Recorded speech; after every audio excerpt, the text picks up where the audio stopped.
Je suis docteur Ya Komina Raphaël et nouvellement docteur honoris causa grâce donc à l'institution qui nous a invités ici ce soir. Je voudrais, par votre micro, dire merci à Dieu qui nous a donné la force et qui nous donne chaque matin l'énergie nécessaire pour parcourir le terrain de la recherche. C'est pourquoi je voulais rendre grâce à Dieu. Par la suite, je voudrais dire merci à ma famille, à mon épouse et à mes enfants qui sont très souvent abandonnés seuls à la maison dans le cadre de la recherche et de mes différents travaux. Je dis merci à mes collaborateurs du CNCMR, à mes adjoints au maire, à mes conseillers et à tous mes collaborateurs de la mairie de Ouélé. C'est ensemble que ce travail a été fait. Réolé aujourd'hui du titre de docteur honoris causa, je rentre en Côte d'Ivoire avec la fierté et avec un défi majeur, qui est de partager ce que notre vision d'une Afrique qui se bat. Une Afrique où chaque jour, des chercheurs avec d'autres personnalités se battent pour pouvoir trouver des solutions africaines aux problèmes africains. Continuer de travailler pour l'unité de l'Afrique, parce que les frontières en Afrique sont des frontières purement artificielles. Il est donc important que nous, Africains, nous laissons tomber ces barrières et puissions penser une Afrique commune où car les défis sont les mêmes d'un pays à un autre. Et puis enfin, inviter la communauté des chercheurs, notamment les docteurs honoris causa, à pouvoir continuer de travailler la main dans la main afin de pouvoir donc relever ces défis, les défis du développement, le défi du chômage, le défi de l'industrialisation de notre continent. Et c'est ma conviction à moi.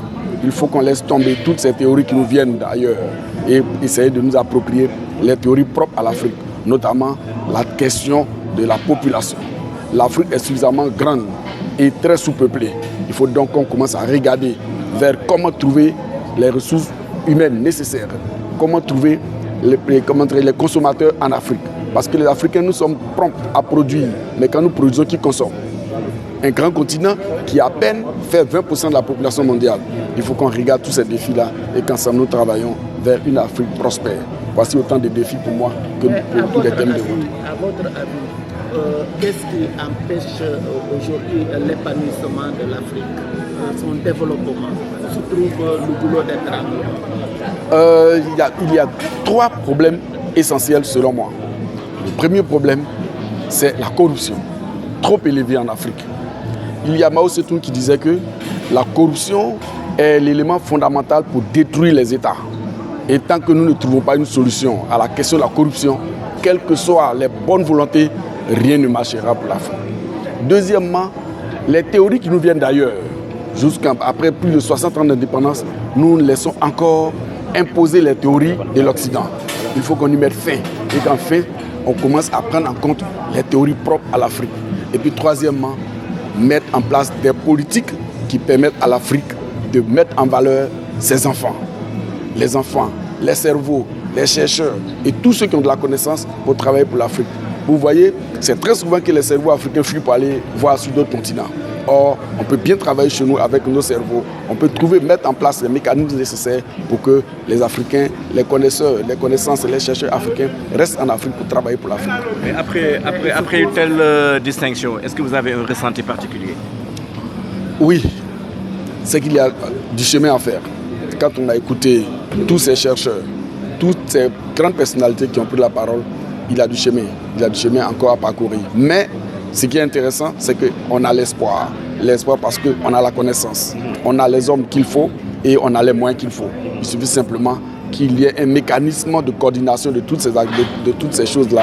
Et puis l'Afrique pourra très vite s'en sortir. J'ai une dernière question. Tout ce que vous venez de dire, c'est intéressant. Mais il se pose aussi le problème de moyens financiers au niveau de l'Afrique. Comment vous l'expliquez pour son développement? Non, moi, très souvent, quand je mène mes réflexions, je préfère ne pas parler question de moyens financiers. Parce que l'Afrique est suffisamment riche. Ce sont les théories qui nous sont venues d'ailleurs qui font que nous pensons que nous sommes pauvres. On ne peut pas être le grenier des matières premières. On ne peut pas être le grenier des ressources minières. On ne peut pas être le grenier des ressources intellectuelles. On peut être le grenier des ressources humaines, le grenier de la jeunesse et puis dire que nous sommes pauvres. C'est justement parce qu'il y a des théories qui nous font croire que nous sommes pauvres que nous nous comportons comme les pauvres. C'est pourquoi moi je préfère ne pas parler des ressources, je préfère plutôt parler de mécanismes, de mise en œuvre, de collaboration entre les États africains.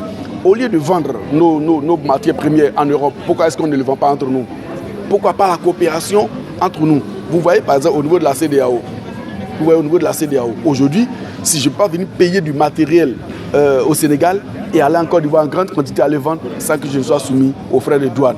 Il faut laisser tomber tout ça de sorte à ce que nous puissions circuler librement en Afrique, faire notre business en Afrique, faire tourner nos connaissances en Afrique et vous verrez que l'Afrique va très vite aller de l'avant. Je prends un cas spécifique, le cas de la Guinée, le cas du Congo, RDC, qui sont des greniers des mines au monde. Mais ces pays-là, aujourd'hui, couvrent encore la pauvreté. La richesse est là, mais nous ne savons pas comment faire pour que ces richesses nous reviennent. C'est juste la pensée qu'il faut, c'est juste la connaissance qu'il faut, et puis je pense qu'on peut trouver des solutions.